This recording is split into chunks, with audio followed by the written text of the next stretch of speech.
সমাজে খারাপ কাজ হচ্ছে, আমার ঘৃণাও লাগে না। আর আমরা ইমানদার বুঝি কারে দিয়ে? ওই টুপি পাঞ্জাবি,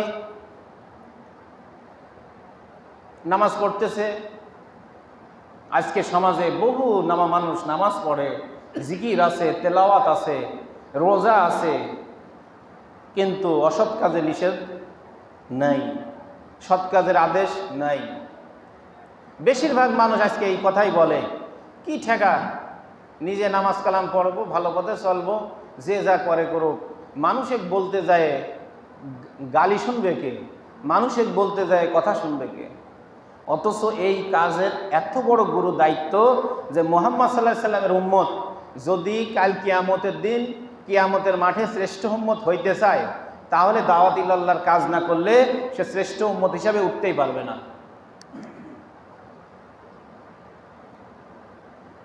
আর এই দাওয়াত ইল্লাল্লাহর কাজ মেন হলো এই কাজ স্বয়ং আল্লাহ পাকের। যে এই দাওয়াত ইল্লাল্লাহর কাজ করে সে আল্লাহ পাকের বিশেষ প্রতিনিধি, সে আল্লাহ পাকের খাস লোক। আল্লাহু ইয়াদউ ইলা দারিস সালাম ওয়া ইয়াহদি মান ইয়াশাউ ইলা সিরাতিল মুস্তাকিম। আল্লাহ পাকই দাওয়াত দেন জান্নাতের দিকে। আল্লাহ পাক যাকে ইচ্ছা তাকে সরল সঠিক পথ দেখান, সরল সঠিক পথে চলান। আল্লাহ পাক কোরআনে পাকের মধ্যে বহু জায়গায় দাওয়াত দিচ্ছেন, ফাফিরু ইলাল্লাহ, বান্দা আমার দিকে দৌড়ায় আসো, আমার দিকে ফিরে আসো, পাপের রাস্তায় যেও না, অন্যায় অবিচারের রাস্তায় যেও না। ফাইনা তাযহাবুন, বান্দা কোথায় যাইতেছো? তুমি কোথায় যাইতেছো? তুমি কি নিজেকে ভুলে গেছো? তোমার নাম কি? তুমি কোন নবীর উম্মত? তোমার রব কত বড় শক্তিশালী? তোমার মৃত্যুবরণ করতে হবে, তোমার কবরের জিন্দেগি আছে, তুমি কি এসব ভুলে গেছো? হে বান্দা ফিরে আসো, যাই করছো করছো, ফিরে আসো। মা গর্রাকা বিরব্বিকাল কারীম, আমার থেকে এত বেশি কে তোমাকে দিছে? কে তোমাকে চোখে দেখার শক্তি দিছে? কে তোমারে বলার শক্তি দিছে? কে তোমাকে চিন্তা ভাবনা করার শক্তি দিছে? কে তোমাকে শোনার শক্তি দিছে? কে তোমার অক্সিজেনের ব্যবস্থা করে? কে করে? তুমি যে খাদ্য খানা খাও কে পৌঁছাইছে? তোমার পেটের মধ্যে এই খাবার কে হজম করে দিচ্ছে?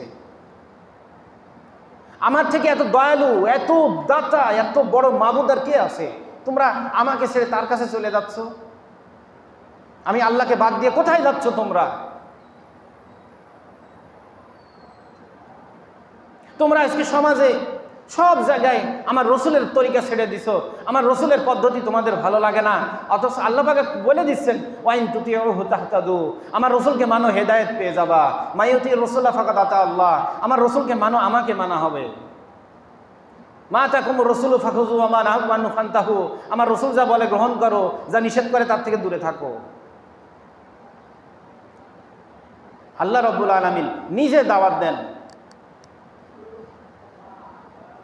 কিন্তু আল্লাহ তাআলা সরাসরি দাওয়াত দেন না। কারণ আল্লাহ পাকের সরাসরি দাওয়াত এই জমিনের জন্য প্রযোজ্য না।